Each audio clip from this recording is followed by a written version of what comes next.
Good evening, everyone. Welcome back to Fox 23 News. I'm Nicole Menner. After finishing the regular season with one of the best records in school history, the Southern Miss ladies soccer team is gearing up for the Conference USA tournament, which kicks off tomorrow afternoon in Virginia.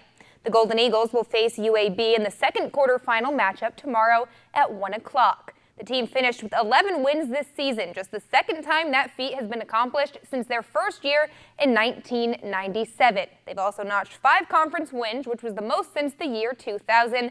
And one more accomplishment. They broke the single-season shutout record of 7, which was set back in 2003 when they shut out UTSA earlier this month to earn their 8th shutout.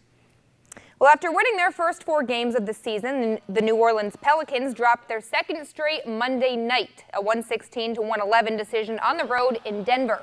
Julius Randle led the Pelicans' charge off the bench with a game-high 24 points, but New Orleans just not the same without their MVP candidate Anthony Davis.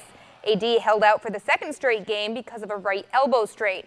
The Pels were also without Elfrid Payton because of a sprained right ankle, so New Orleans will continue their 5-game road trip with a Halloween night game in Oakland against the Warriors. You know, at the end of the day, I thought that was really the difference in the game. You know, I think we had 22 turnovers for 27 points. And, you know, you can't turn the ball over against a really good defensive team like these guys are. And, you know, we just had a little, you know, miscues here and there. And when you let them build a league like they did, then you have to have the perfect storm to be able to come back and complete the comeback and be able to win the game. And what we did is that we fought like crazy. I'm really proud of the guys. All right, well, with the NFL trade deadline today, here's a look at the big moves that happened. The Houston Texans acquired wide receiver Demaryius Thomas from the Denver Broncos. The Texans looking for some help after losing Will Fuller for the season, and they think they've found that help in Thomas. He's recorded 36 catches for 402 yards and 3 touchdowns so far this year. In return, the Texans will send a 4th-round draft pick back to Denver. And Thomas not the only big-name wideout dealt today. The Detroit Lions sending Golden Tate to the Super Bowl champion Philadelphia Eagles. Tate is considered one of the best slot receivers in the league. The 9-year pro has been with the Lions since 2014, and this season he has 44 catches for 517 yards and 3 touchdowns. And lastly, the Baltimore Ravens have acquired running back Ty Montgomery from the Green Bay Packers in exchange for a 7th-round pick in the 2020 draft. Montgomery will be expected to give a boost to the Ravens' offense. They're the only team that hasn't had a running back break a run over 20 yards so far this season. He'll join Alex Collins and Buck Allen in the Ravens' backfield.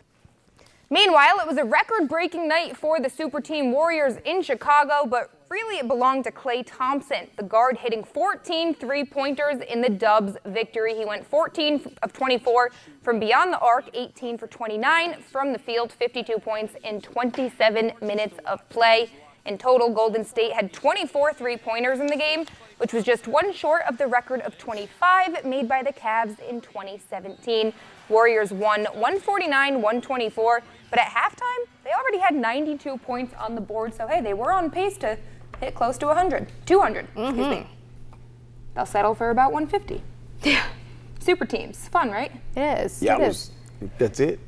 No Red Sox. Okay. I mean, we can gladly talk about the Red Sox. The parade's tomorrow. It's going to be a great atmosphere in Boston. I hope that you bring us some coverage of that then. I gladly will, just to make Mark happy. Yeah. I'll tag him in everything I see on social media. Okay. It would be nothing. It would just nothing more would make my day than that.